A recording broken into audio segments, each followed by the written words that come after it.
ദൈവനാമത്തിന് മഹത്വമുണ്ടാകട്ടെ. എൻ്റെ പേര് വത്സ സ്റ്റാൻലി. ഞാൻ തൃശ്ശൂരിൽ നിന്ന് വരുന്നു. ഞാനൊരു അധ്യാപികയാണ്. ഇതെൻ്റെ ചേച്ചി റാണി ജോസഫ്. ഇതെൻ്റെ ഹസ്ബൻഡിൻ്റെ പെങ്ങളാണ് സിൽവി. അതെൻ്റെ മകൻ സ്റ്റിനറ്റ്. എനിക്ക് ഉണ്ടായ സൗഖ്യങ്ങളെന്ന് പറയണത് എനിക്ക് കുറച്ചധികം തന്നെ പറയാനുണ്ട്, പക്ഷേ മാക്സിമം ചുരുക്കി പറയാനായിട്ട് ആഗ്രഹിക്കുകയാണ്. ഞാൻ 2021 എൻ്റെ മൂത്ത ബ്രദർ വഴിക്കാണ് കൃപാസനത്തെക്കുറിച്ച് ഞാൻ അറിയുന്നത്. അന്ന് ബ്രദർ കൃപാസന പത്രം തന്നപ്പോൾ അത്ര സീരിയസ് ആയിട്ട് ഞാനത് വായിക്കുകയോ കാര്യങ്ങളോ ഉണ്ടായിട്ടില്ല. അതിനുശേഷം 2023 മാർച്ച് മാസത്തിൽ എൻ്റെ മകന് +2 ബോർഡ് എക്സാം ആയിരുന്നു, CBC. അതിൻ്റെ സമയത്ത് എൻ്റെ മൂത്ത ബ്രദർ എൻ്റെ കൂടെ ഉണ്ടായിരുന്നു. അപ്പോൾ കൃപാസനം തൈലം തന്നിട്ട് എൻ്റെ അടുത്ത് പറഞ്ഞിരുന്നു, കുരിശ് വരച്ച് മകനെ വിശ്വാസ പ്രമാണം ചൊല്ലി സ്കൂളിലേക്ക് വിടാൻ. എക്സാമിന് അങ്ങനെ വിട്ടു. ഞാൻ ആദ്യത്തെ ദിവസം വിട്ടു. 2ാം ദിവസം ഞാൻ വിടുന്ന സമയത്ത് വെറുതെ മാതാവിനോട് ചോദിച്ചു, മാതാവേ, ഒരു 80% മാർക്ക് എൻ്റെ മകന് കിട്ടിയിരുന്നെങ്കിലെന്ന്. പക്ഷേ ആ മാർക്ക് കേൾക്കുമ്പോൾ മറ്റു പലർക്കും ഇവിടെ അതിശയം തോന്നാം, കാരണം ഒരു 80% ഇപ്പോൾ മാർക്ക് കിട്ടാനായിട്ട് അധികം ബുദ്ധിമുട്ടൊന്നുമില്ല. പക്ഷേ അതങ്ങനെ ഞാൻ ചോദിക്കാനൊരു കാര്യം ഉണ്ടായിരുന്നു. CBC സ്ട്രീമിൽ +1 ബോർഡ് എക്സാം ഇല്ല. +1 2021 ആ സമയത്ത് ഞാനൊരു അല്പം ഡിപ്രഷൻ ലെവലിലായിരുന്നു. എൻ്റെ ഹസ്ബൻഡ് 2020 ഹാർട്ട് അറ്റാക്ക് ആയിട്ട് മരിച്ചിരുന്നു. അപ്പം ഞാൻ മോൻ്റെ പഠിപ്പിൻ്റെ കാര്യമൊന്നും ശ്രദ്ധിച്ചിരുന്നില്ല. ഞാൻ ആ സമയത്ത് കൊറോണയ്ക്ക് ആയതുകൊണ്ട് എനിക്കും സ്കൂളിൽ പോകേണ്ട വന്നില്ല. എന്നിട്ട് തന്നെ മകൻ്റെ കാര്യങ്ങളൊന്നും എനിക്ക് പൂർണ്ണമായിട്ട് ശ്രദ്ധിക്കാൻ പറ്റിയില്ല. പിന്നെ ശരിക്കും 2022 ഡിസംബറിൽ അവൻ്റെ മോഡൽ എക്സാം കഴിഞ്ഞപ്പോഴാണ് ഞാൻ അറിയുന്നത് അവനൊരു 55-60% മാർക്കേ ബോർഡ് എക്സാമിൽ കിട്ടൂ എന്ന്. അതെന്നെ വല്ലാതെ തളർത്തി. ആ സമയത്ത് എനിക്കറിയാം ലാസ്റ്റ് മൊമെൻറ്റിലൊന്നും ചെയ്യാൻ പറ്റില്ല എന്ന്. അങ്ങനെയാണ് ഇവനെ ഞാൻ കുരിശ് വരച്ച് വിശ്വാസ പ്രമാണം ചൊല്ലി എൻ്റെ മകനെ ഞാൻ 2ാമത്തെ എക്സാമിന് വിടുന്ന ദിവസമാണ് ഞാൻ ആലോചിക്കുന്നത്, ദൈവമേ, എനിക്കൊരു 80% അതെൻ്റെ അതിമോഹമാണെന്ന് എനിക്കറിയാമായിരുന്നു.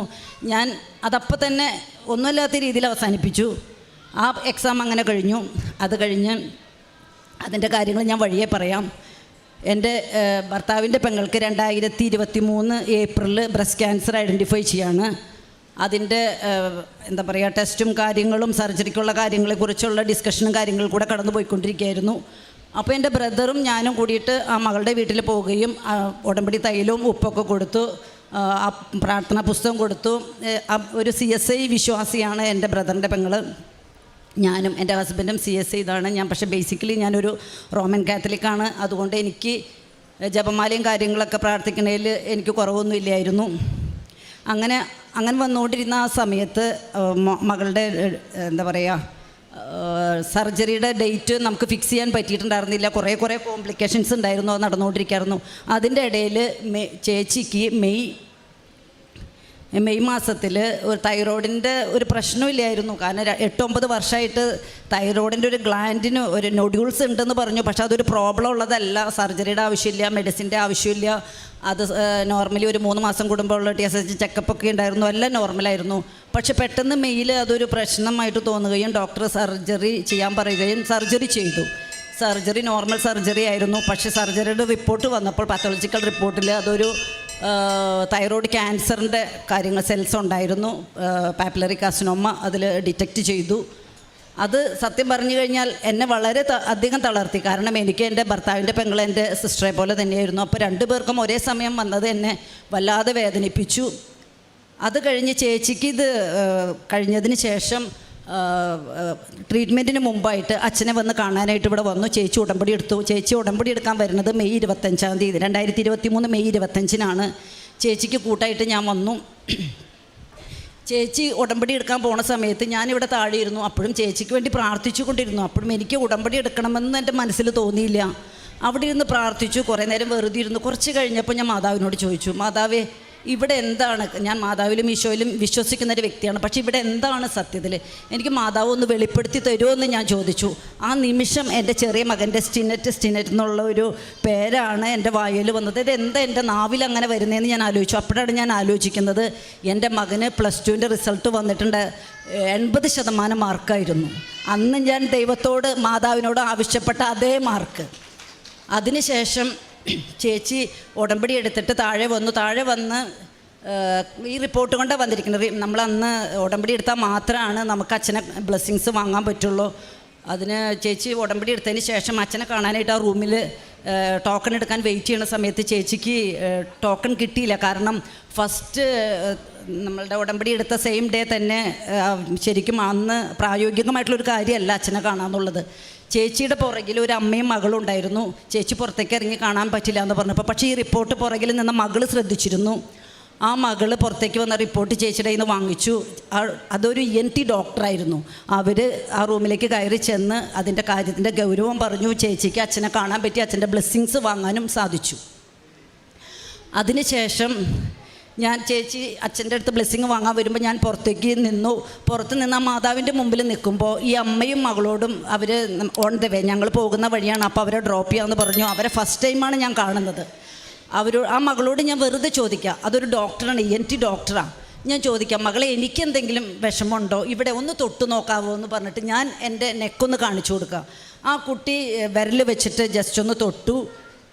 അപ്പോൾ മകൾ പറയാണ്, ആൻറ്റി എന്തായാലും ഒരു സർജനെ ഒന്ന് കാണിച്ചോളൂ. അതും ഒരു സാധാരണയായിട്ട് എനിക്ക് തോന്നിയുള്ളൂ. കാരണം അതുവരെ ഞാനൊരു അധ്യാപികയായിരുന്നിട്ട് പോലും 23 വർഷത്തെ സർവീസിനിടയിൽ എനിക്കൊരു ശബ്ദം കുറയുകയോ ശബ്ദം അടച്ചിലോ ഒരു കുത്തി ചുമയോ ഒന്നും ഉണ്ടായിരുന്നില്ല. കാരണം തൈറോയിഡിൻ്റെ പ്രോബ്ലം എന്ന് പറയുമ്പോൾ അങ്ങനെയൊക്കെയാണ് സാധാരണ സിംറ്റം കാണിക്കുക. എനിക്ക് അങ്ങനെ ഒന്നും ഉണ്ടായിരുന്നില്ല. അത് കഴിഞ്ഞ് പോയി ഈ മകളുടെ, അതായത് എൻ്റെ ഭർത്താവിൻ്റെ പെങ്ങൾക്ക് വേണ്ടിയിട്ട് 29-ാം തീയതി ഡോക്ടർക്ക് വേണ്ടിയിട്ട് ബുക്ക് ചെയ്തിരുന്നു. അപ്പോൾ ആ കുട്ടിയുടെ സർജറിയുടെ കാര്യങ്ങൾ സംസാരിക്കാൻ വേണ്ടി ഞാനും കൂടി ചെല്ലുന്നുണ്ട് എന്ന് പറഞ്ഞിട്ട് ഞങ്ങൾ രണ്ടാളും കൂടിയിട്ടാണ് പോയത്. ഈ മകളുടെ കാര്യങ്ങളെല്ലാം സംസാരിച്ച് ഈ മകളോട് പുറത്തിരിക്കാൻ ഞാൻ പറഞ്ഞു. പുറത്ത് വെയിറ്റ് ചെയ്യുന്ന സമയത്ത് ഈ മകളുടെ കാര്യങ്ങൾ സീരിയസ് ആയിട്ടുള്ളൊരു കാര്യമാണല്ലോ എന്ന് എഴുതി ഞാൻ ഡോക്ടറുടെ അടുത്ത് എല്ലാം ചോദിച്ചപ്പോൾ ഡോക്ടർ പറഞ്ഞു, കുറച്ച് കോംപ്ലിക്കേറ്റഡ് ആണ്, ബ്രസ്റ്റ് റിമൂവ് ചെയ്യേണ്ടി വരും, കുറച്ച് കീമോ ഒക്കെ എടുക്കണം, റേഡിയേഷനൊക്കെ വേണ്ടി വരും എന്ന് പറഞ്ഞു. അപ്പോൾ അത് നമ്മൾ കുറച്ചൊക്കെ അറിഞ്ഞിരുന്നെങ്കിലും ആ സമയത്ത് അതെന്നെ വല്ലാതെ വിഷമിപ്പിച്ചു. അത് കഴിഞ്ഞ് ഞാൻ എഴുന്നേക്കണേക്കാളും മുമ്പ് ഡോക്ടറോട് പറഞ്ഞു, ഡോക്ടറെ ഒന്ന് എൻ്റെ തൊണ്ടയിലൊന്ന് നോക്കുമെന്ന് പറഞ്ഞു. ഡോക്ടർ കൈവച്ച് നോക്കി. ആ നിമിഷം ഡോക്ടർ പറഞ്ഞത്, ടീച്ചറെ ഇത് ഇന്നലെയും തുടങ്ങിയതല്ല, ഒരുപാട് വർഷങ്ങളായിട്ട് ഉള്ള ബുദ്ധിമുട്ടാണ്. ഏറ്റവും ഇമ്മീഡിയറ്റായിട്ട് നാളെ തന്നെ നെക്ക് സ്കാനിങ്ങും FNACയും ചെയ്യണമെന്ന് പറഞ്ഞു. അപ്പോൾ FNAC എന്തിനാണ് ചെയ്യണത് ഡോക്ടറിന് ചോദിച്ചു. അത് ചെയ്യണമെന്ന് പറഞ്ഞു. നിങ്ങൾ ആദ്യം FNACക്ക് കൊടുത്തിട്ട് സ്കാൻ ചെയ്താൽ മതിയെന്ന് പറഞ്ഞു. FNACക്ക് കൊടുത്തിട്ട് നെക്സ്റ്റ് ഡേ തന്നെ ഞാൻ സ്കാനിങ് ചെയ്യാനായിട്ട് പോയി. സ്കാൻ ചെയ്ത് സ്കാനിങ്ങിൻ്റെ റിപ്പോർട്ട് വിതിൻ 1 hour കിട്ടി. ആ റിപ്പോർട്ടിൽ സജസ്റ്റഡ് ഫോർ FNAC എന്ന് പറഞ്ഞപ്പോൾ ഞാൻ ഊഹിച്ചു എന്തോ ഒരു പ്രശ്നമുണ്ടെന്ന്. 4th ഡേ ആണ് FNACയുടെ റിസൾട്ട് കിട്ടിയപ്പോൾ സെയിം സംഭവം ചേച്ചിയുടെ പോലെ തന്നെ എനിക്കും തൈറോയ്ഡ് ക്യാൻസർ. ആ 3 ഞങ്ങൾക്ക് ഒരേ കുടുംബത്തിലുള്ള ഞങ്ങളുടെ 3 കാര്യങ്ങൾ എന്നെ വല്ലാതെ തളർത്തി. പക്ഷേ അപ്പോഴും ഞാൻ ഡോക്ടറോട് ഒരു ജൂൺ 2-ാം തീയതിയാണ് ഡോക്ടറെ ഞാൻ കാണുന്നത് ഈവനിങ്ങിൽ. ഡോക്ടറോട് ഞാൻ പറഞ്ഞു, ഇല്ല എനിക്ക് ധൈര്യമുണ്ട്, എൻ്റെ മാതാവ് എൻ്റെ ഈശോ എന്നെ കാക്കും. അപ്പോൾ ഡോക്ടർ പറഞ്ഞു ധൈര്യമായിട്ട് പോയൊരു ഡോക്ടർ പറഞ്ഞു, ഒരു കാരണവശാലും തൃശ്ശൂരൊന്നും നമുക്ക് സർജറി വേണ്ട, എറണാകുളത്ത് ഡോക്ടർ നല്ലൊരു ഹോസ്പിറ്റലിലേക്ക് റെഫർ ചെയ്തു. നെക്സ്റ്റ് ഡേ 3-ാം തീയതി ജൂൺ 3-ാം തീയതി 2023 ജൂൺ 3-ാം തീയതി ഞാൻ എൻ്റെ ബ്രദർ ഉണ്ടായിരുന്നു, മൂത്ത ബ്രദർ കൂടെ ഉണ്ടായിരുന്നു. ബ്രദറിനോട് പറഞ്ഞു, ഞാൻ ആദ്യം ഹോസ്പിറ്റലിലേക്കല്ല, ഞാൻ കൃപാസനത്തിൽ വന്ന് ഉടമ്പടി എടുക്കട്ടെ എന്ന് പറഞ്ഞു. 3-ാം തീയതി ഞാൻ വന്ന് ഉടമ്പടി എടുത്തു. അതിനുശേഷമാണ് ഞാൻ ഹോസ്പിറ്റലിൽ പോകുന്നതും ഡേറ്റ് ഫിക്സ് ചെയ്യുന്നതും. അങ്ങനെ അതിലൊക്കെ ഒരുപാട് തടസ്സങ്ങളുണ്ടായിരുന്നു. കാരണം ഒരു റെപ്യൂട്ടഡായിട്ടൊരു ഹോസ്പിറ്റലാണ്. നമുക്ക് ചെന്ന് കഴിഞ്ഞാൽ ഈ തൈറോയ്ഡ് ക്യാൻസറൊക്കെ അവരുടെ മുമ്പിൽ ഏറ്റവും ലീസ്റ്റ് ബോധേഡ് ആയിട്ടുള്ളൊരു കാര്യമാണ്. അവർ നമുക്ക് ഡേറ്റും തരില്ല, ഒരു 1 monthന് ശേഷമേ തരുള്ളൂ എന്ന് പറഞ്ഞു. പക്ഷേ ഞാൻ എൻ്റെ കാര്യങ്ങൾ പറഞ്ഞു. എനിക്ക് എൻ്റെ ബ്രദറിൻ്റെ വൈഫും പുറത്ത് പോയി, എനിക്ക് കാര്യങ്ങളുണ്ട്, ഞാനൊരു അധ്യാപികയാണ്, ജൂൺ 3-ാം തീയതി ആയിട്ടുള്ളൂ, ക്ലാസ്സിൽ പോകാൻ കഴിയില്ല, എനിക്ക് 2 ആൺകുട്ടികളാണ്. ഇതെല്ലാം പറഞ്ഞപ്പോൾ ഡോക്ടർ എന്നോട് വെയിറ്റ് ചെയ്യാൻ പറഞ്ഞു. ഡോക്ടർ അവിടെ സർജറിക്ക് വേണ്ടി കൊടുത്ത പേഷ്യൻസിനെ വിളിച്ച് ഡേറ്റ് മാറ്റി എനിക്ക് എത്രയും പെട്ടെന്ന് നെക്സ്റ്റ് വീക്കിൽ തന്നെ ഒരു 15th കൂടി തന്നെ 15th എനിക്ക് സർജറി സാധ്യമായി. 14-ാം തീയതി ഞാൻ അഡ്മിറ്റായി, 15-ാം തീയതി സർജറി കഴിഞ്ഞു, 17-ാം തീയതി. അപ്പോൾ നമ്മൾ അറിഞ്ഞിട്ടാണ് ഓൾറെഡി എനിക്ക് എൻ്റെ ശരീരത്തിൽ തൈറോയ്ഡ് ഗ്ലാൻഡിൽ ക്യാൻസർ സെല്ലുണ്ടെന്ന് അറിഞ്ഞിട്ടുള്ള എൻ്റെ ഒരു സർജറി ആയിരുന്നു. മാക്സിമം ക്ലീനായിട്ട് ചെയ്തു. എങ്കിൽ തന്നെയും അത് കഴിഞ്ഞിട്ട് റിപ്പോർട്ട് വന്നു. അതിനുശേഷം നമുക്കൊരു ട്രീറ്റ്മെൻറ്റിൻ്റെ ഭാഗമായിട്ട് ഒരു റേഡിയോ അയഡിൻ തെറാപ്പി എനിക്കും ചേച്ചിക്കും ഓരോ ഡോസ് വേണ്ടി വന്നു. 6 മാസത്തിന് ശേഷമുള്ള ജാനുവരി 4th ഞങ്ങളുടെ വീണ്ടും സ്കാനിങ് ഉണ്ടായിരുന്നു. ആ സ്കാനിങ്ങിൽ ഞങ്ങൾക്ക് 2 പേർക്കും അബ്സല്യൂട്ട്ലി നോർമലാണ്, നെഗറ്റീവാണ് റിപ്പോർട്ട്. അതുപോലെ തന്നെ എൻ്റെ ഹസ്ബൻഡിൻ്റെ സിസ്റ്ററിനും ഇത് എല്ലാം കഴിഞ്ഞിട്ട് റേഡിയേഷനും എല്ലാം കഴിഞ്ഞിട്ട് ഒരു ഹോർമോൺ ടെസ്റ്റ് ഉണ്ടാവും. ആ ടെസ്റ്റിൽ പോസിറ്റീവ് ആണെങ്കിൽ 5 to 7 years നമുക്ക് മെഡിസിൻ കഴിക്കേണ്ടി വരും. നോർമലി അങ്ങനെയൊക്കെ കഴിക്കേണ്ടി വരും. പക്ഷേ ഈ സഹോദരിക്ക് അത് നെഗറ്റീവായിരുന്നു. ആ മോൾക്കും മെഡിസിൻ ഒന്നും തന്നെ ഇല്ല. ഇതിൻ്റെ ഇടയിൽ ഇതാണ് എൻ്റെ സാക്ഷ്യം, ഇത്രയും 4 സാക്ഷ്യങ്ങൾ. അതിൻ്റെ ഇടയിൽ എൻ്റെ മൂത്ത ബ്രദറിൻ്റെ മകന് മാരേജ് കുറച്ച് ഡിലേ വന്നപ്പോൾ ഞാൻ ഉടമ്പടി എടുത്തതിന് ശേഷം നിയോഗം വെച്ചിരുന്നു.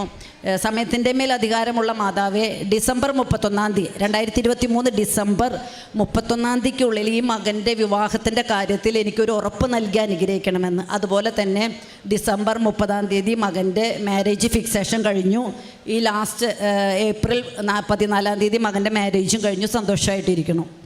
പിന്നെ ഞാൻ ചെയ്യുന്ന പ്രേക്ഷിത പ്രവർത്തനങ്ങൾ എന്ന് പറയുന്നത്, അതിൻ്റെ ഇടയിൽ മോന് ജർമ്മൻ ലാംഗ്വേജ് പഠിക്കുന്നുണ്ടായിരുന്നു ഈ മകൻ. 3 പേപ്പറും കിട്ടി. ഇനി ഒരു പേപ്പർ നെക്സ്റ്റ് 24th എക്സാമാണ്, ഈ മെയ് 24th എക്സാമാണ്. പിന്നെ പ്രേക്ഷിത പ്രവർത്തനം എന്ന് പറയുന്നത്, ഞാൻ കൃപാസന പത്രം നമ്മുടെ തൃശ്ശൂർ മാർക്കറ്റിലൊക്കെ കൊടുക്കാറുണ്ട്. കുറച്ച് വിഷമമുള്ള കാര്യങ്ങളൊക്കെയാണ്, എന്നാലും സൺഡേസിലൊക്കെ ഞാൻ കൊടുക്കും. എനിക്ക് എന്താ പറയുക, എൻ്റെ വീക്ക് ഡേയ്സിലുള്ള ടൈമിങ്ങൊക്കെ ഭയങ്കര ടൈറ്റ് ഷെഡ്യൂളാണ്. അപ്പോൾ അത് അങ്ങനെ കൃപാസനം പത്രം കൊടുക്കാറുണ്ട്. പിന്നെ ഫുഡ് കാരുണ്യ പ്രവർത്തികളായിട്ട് ഫുഡ് ഞാനും മക്കളും കൂടിയിട്ട് ഇപ്പോൾ വെക്കേഷൻ ആയതുകൊണ്ട് ഒരു ആഴ്ചയിൽ ഒരിക്കലോ അല്ലെങ്കിൽ 10 ദിവസം കൂടുമ്പോഴോ 10 പാക്കറ്റ് ഫുഡ് ഉണ്ടാക്കി ഞങ്ങൾ കൊണ്ടുപോയി കൊടുക്കും. പിന്നെ അതുപോലെ ഫുഡ് കൊടുക്കുന്ന ഒരു ചാരിറ്റബിൾ ഇൻസ്റ്റിറ്റ്യൂട്ട് ഉണ്ട്. നമുക്ക് കൊടുക്കാൻ പറ്റാത്ത സാഹചര്യത്തിൽ ഫിനാൻഷ്യൽ അസിസ്റ്റൻസ് അവർക്ക് കൊടുക്കും. അതുപോലെ എൻ്റെ സ്കൂളിൽ പാവപ്പെട്ട കുട്ടികളുണ്ടെങ്കിൽ അവർക്ക് എന്തെങ്കിലും സഹായം വേണമെങ്കിൽ അങ്ങനെ ചെയ്യും. ഇതൊക്കെയാണ് എൻ്റെ പ്രേക്ഷിത പ്രവർത്തനങ്ങളും കാരുണ്യ പ്രവൃത്തികളും. ഈശോയ്ക്കും അമ്മയ്ക്കും 1000 നന്ദി. ഞങ്ങളുടെ കുടുംബത്തിൽ കഴിഞ്ഞ ഈ വർഷം ഈ നേരത്തെ അനുഭവിച്ച മാനസിക വ്യഥ എല്ലാം ഒരു വർഷത്തിനുള്ളിൽ എല്ലാം പൂർണ്ണമായിട്ട് ഞങ്ങളെ മാറ്റി തന്ന ഈശോയ്ക്കും അമ്മയ്ക്കും 1000 നന്ദി പറയുന്നു.